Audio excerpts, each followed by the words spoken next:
Good morning, sir. My name is S. Ashok Kumar Reddy from 2nd CSC. My roll number is 234G1A0515. My subject is Database Management Systems. Today my topic is about recoverability implementation of isolation. My topic: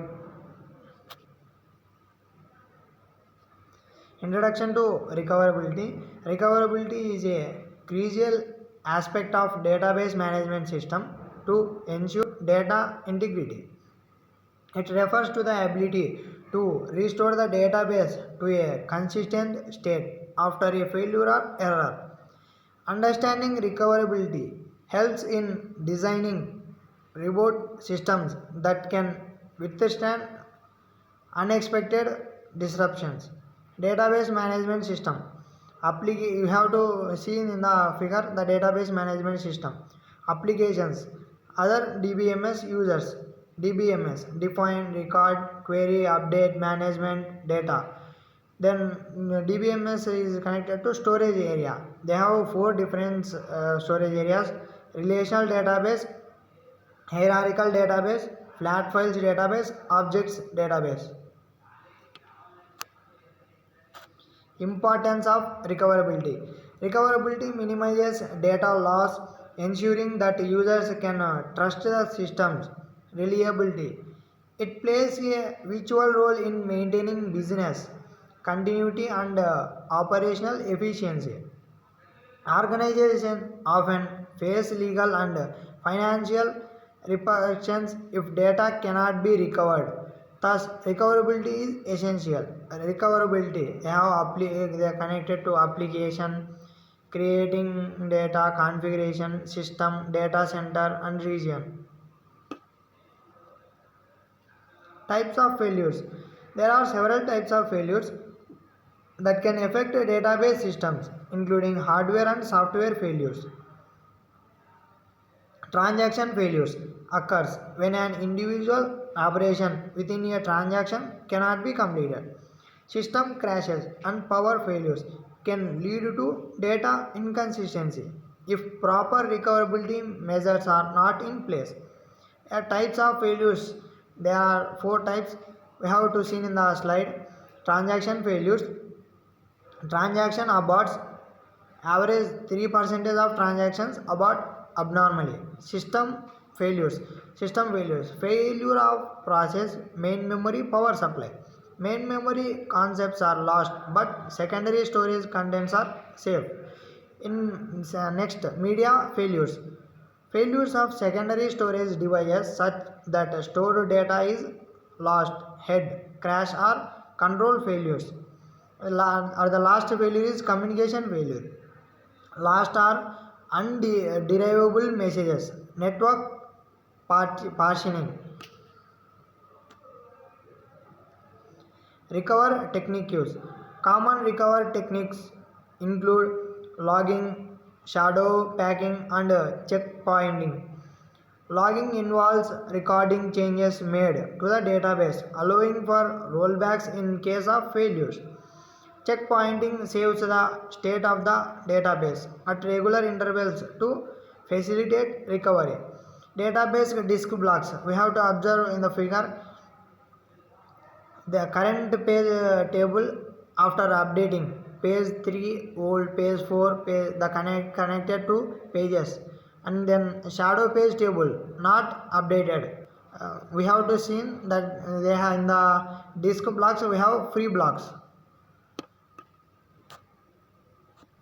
Introduction to isolation in DBMS.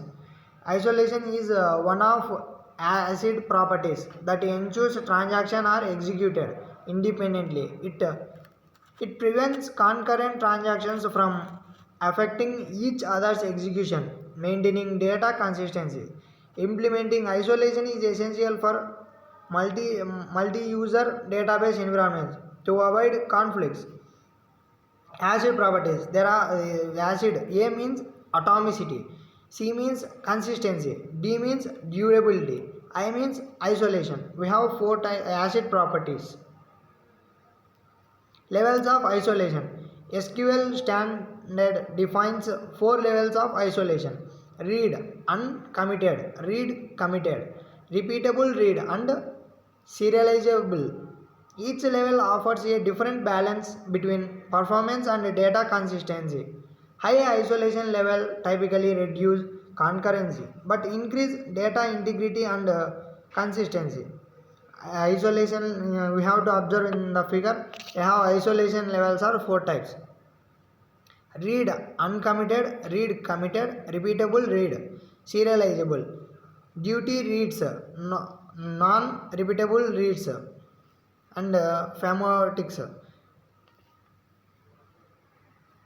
Next, read uncommitted was serializability. The difference between we have to see in read uncommitted was serializable. Read uncommitted allows transactions to read uncommitted changes, which can lead to dirty reads. Serializable provides the highest level of isolation by ensuring complete transaction independence. Next, choosing between these levels depends on the application requirements and effectable trade-offs. We have to see in the figure user 1 and user 2, user 3.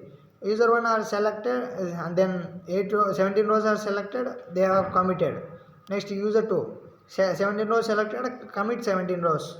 Next, user 3, begin, insert into the table values and commit.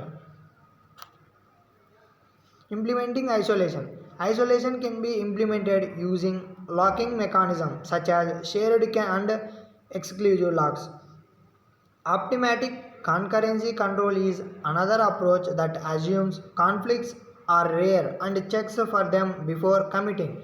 The choice of implementation strategy affects system performance and user experience significantly. Locking implementation we have to observe in the figure. T holds an R lock on X and waits for a W lock on Y. Challenges in isolation implementation. Deadlocks can occur when multiple transactions wait independently for resources held by each other, and performance trade-offs must be considered, as higher isolation levels can lead to increased waiting times. Developers must design systems that balance isolation and concurrency based on application needs.